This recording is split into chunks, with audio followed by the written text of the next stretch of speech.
Hello friends, welcome to my YouTube channel right to education. मैं हूं अमरजीत। तो friends, यहाँ पर हम बात करना चाहेंगे यूपीटीईटी अब एग्ज़ाम को लेकर, क्योंकि आपको पता है कि यूपीटीईटी का एग्ज़ाम जो है पेपर लीक होने के कारण जो है वो दोनों पाली का अर्थात पेपर 1 और पेपर 2 जो 1 से 5 तक अर्थात प्राइमरी और जो 6 से 8 तक जूनियर का जो एग्ज़ाम होता है यूपीटीईटी का, उत्तर प्रदेश शिक्षक पात्रता परीक्षा का, तो उसका परीक्षा जो है वो कैंसिल हो गया है। आप सबको पता है, जो कोई भी मतलब फॉर्म भरा था जिनको परीक्षा जो है वो देना था।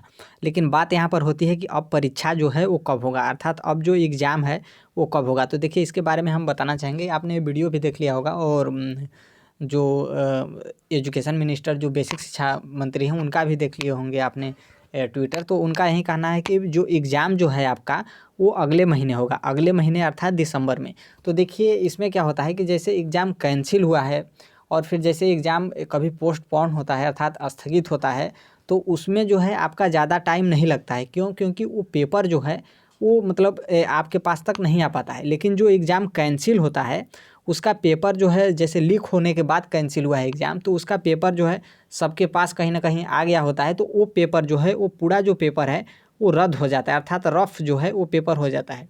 तो एक तरीके से कह सकते हैं कि आपका फिर से पेपर जो है आपका पेपर बनेगा।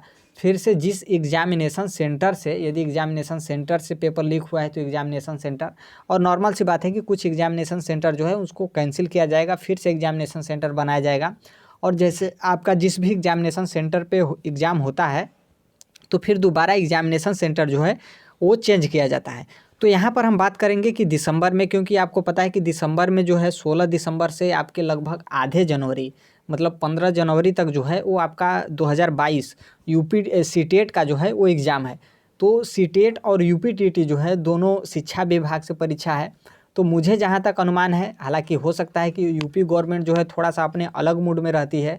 इनका मतलब ऐसा भी काम रहता है कि जब सीटेट का एग्ज़ाम होगा उसी में यूपीटीटी का भी एग्ज़ाम करा देंगे। इन लोग का मनसा ही मतलब कुछ अलग टाइप का होता है। लेकिन मुझे जहाँ तक अनुमान है कि सीटेट के पेपर में जो है यूपीटीटी का पेपर नहीं होगा। तो यदि यूपीटीटी का परीक्षा इन लोग सीटेट से पहले कराना चाहते हैं तो नॉर्मल सी बात है, 15 दिसंबर से जो है आपका सीटेट का पेपर है, जो कि उसमें कोई प्रॉब्लम होने वाला नहीं है। सीटेट का पेपर लीक भी होता है तो जिस एग्ज़ामिनेशन सेंटर से पेपर लीक होगा सिर्फ उस एग्ज़ामिनेशन सेंटर का जो है वो पेपर कैंसिल होता है, बाकी कोई इफ़ेक्ट नहीं पड़ता है और एग्ज़ाम पे।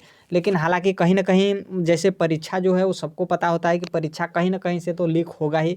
इतने बड़े मतलब 22 लाख स्टूडेंट हों और इतने सेंटर बनाए गए हों, तो कहीं न कहीं से लीक होता है। लेकिन ये किसी को नहीं पता था कि मतलब पूरा पेपर जो है वो कैंसिल हो जाएगा। और ये अधिकतर होता भी है कि जैसे मान लीजिए बहुत ज़्यादा कहीं से डिस्टर्बेंस हुआ, लीक हुआ, तो उस एग्ज़ामिनेशन सेंटर जहाँ पे पेपर इस तरीके से समस्या है, तो सिर्फ वहाँ का जो है वो कैंसिल किया जाता है। लेकिन पूरा कैंसिल करना कहीं न कहीं ये दर्शाता है कि जो भर्ती के लिए जो अभ्यर्थी मतलब जिनके जो मतलब एक तरीके से लाल ताश हो गए थे कि भर्ती गवर्नमेंट को निकालना ही है, नहीं तो हम धरना देंगे। और यूपीटीईटी के बाद कहीं न कहीं गवर्नमेंट जो है वो फँस रही थी। तो इस तरीके से गवर्नमेंट का साजिश भी कह सकते हैं कि गवर्नमेंट पेपर रद्द करके जो है वो इस तरीके से उलझाना चाहती है ताकि एक मौका मिले कि हम अभी यूपीटीईटी का परीक्षा करा रहे हैं। क्योंकि यूपीटीईटी का परीक्षा पीएनपी कराती है, जो कि नियामक प्राधिकारी जिसे हम कहते हैं पीएनपी, और वो ही जो है परीक्षा नियामक प्राधिकारी जो है वही सुपर टेट का परीक्षा कंडक्ट कराती है। तो एक साथ 2 परीक्षा कराना असंभव है।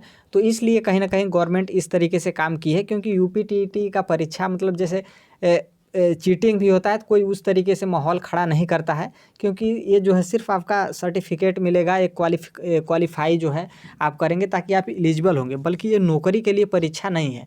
तो कहीं न कहीं ये इस तरीके से कराना जो भर्ती होने वाली है उस पे जो है इसका प्रभाव पड़ने वाला है। तो ध्यान रखिए कि यूपीटीटी का जो एग्ज़ाम है वो आपके 16 दिसंबर से पहले हो सकता है, यदि पहले कराना चाहेंगे तब, या फिर नहीं होगा तो आप खुद समझ सकते हैं कि 15 दिसंबर से जो है वो आपका आचार संहिता लागू हो जाएगा। तो कहीं न कहीं ये जो एग्ज़ाम है हो सकता है कि अब इलेक्शन बाद हो, और हो सकता है कि आचार संहिता में भी इलेक्शन हो सकते हैं, क्योंकि आचार संहिता में जो एग्ज़ाम हो ये कब नहीं होता है, जब आचार संहिता के बाद कार्यक्रम जो है इसका प्रोग्राम जो है वो दिया जाता है। और पहले आचार संहिता से पहले जो है यदि कार्यक्रम दिया गया है, टाइम टेबल बना दिया गया है, तो आचार संहिता से कोई प्रभाव जो है वो नहीं पड़ता है। लेकिन जो आपका सुपर टीईटी है उसमें बिल्कुल प्रभाव पड़ेगा, और इस हिसाब से जो है वो सुपर टीईटी जो है वो कंडक्ट कराना असंभव है। और गवर्नमेंट चाहे तो कुछ भी करा सकती है, लेकिन इस तरीके से कराना जो है वो असंभव है। तो फ्रेंड्स यहाँ पर हम मेन बताना चाहेंगे कि आपका एग्ज़ाम जो है वो ज़्यादा दिन के लिए नहीं टलता है, और आपका एग्ज़ाम जो है 16 दिसंबर से पहले यदि इन लोग करा लेते हैं तो ठीक, नहीं तो नहीं कराएंगे तो आप समझ सकते हैं कि आपका लगभग आधे जनवरी 2022 के बाद जो है वो आपका यूपीटीटी का जो है वो एग्ज़ाम होगा। सीटेट के बीच में जो है वो यूपीटीटी का एग्ज़ाम कराना असंभव है, क्योंकि दोनों टीचिंग लाइन से ही जो है वो एग्ज़ाम है। या फिर करा भी सकते हैं, लेकिन जहाँ तक अनुमान है कि यूपी इतना मतलब बड़ा लार्ज स्टेट है, तो कराना जो है वो असंभव है, तो नहीं ही कराएंगे, क्योंकि इतना भी मतलब इन लोग के पास लज्जा रखेंगे कि एक ही टाइम पे नहीं कराएंगे। क्योंकि आज जो है, आज बहुत सारे लोगों का यूपीएसआई का एग्ज़ाम था, बहुत सारे लोग यूपीएसआई के एग्ज़ाम को छोड़ दिए थे इसलिए कि हम यूपीटीटी का एग्ज़ाम दें, ताकि हो सकता है कि भर्ती आ जाए, तो इसलिए जो है वो यूपीएसआई का एग्ज़ाम छोड़ दिए। अब पता चला इधर यूपीटीटी का भी कैंसिल हो गया, तो कहीं न कहीं उनको जो है बहुत ज़्यादा प्रभाव पड़ा है। तो यहाँ पर हम देख सकते हैं कि ये जो है परीक्षा नियामक प्राधिकारी का है, पीएनपी का, जिनके द्वारा बताया गया है कि दिनांक 28/11 को आयोजित उत्तर प्रदेश शिक्षक पात्रता परीक्षा यूपीटीटी को स्थगित कराए जाने के संबंध में। बाकी ये अपना गवर्नमेंट का बचाव रखी है ताकि कोई हमें दिक्कत ना हो। इनका मानना है कि अपरिहार्य कारणों से जो है वो परीक्षा स्थगित मतलब किया जा रहा है, लेकिन साफ साफ है कि ये गलत शब्दों में लिखा गया है, क्योंकि अपरिहार्य कारण कोई होता ही नहीं है। और यहाँ पर साफ साफ बात है कि लीक होने के कारण जो है वो परीक्षा रद्द कर दी गई है। तो फ्रेंड्स, ये जो था अपडेट था, जो कोई भी अपडेट होता है हम बिल्कुल आपके पास जो है वो शेयर कर देंगे।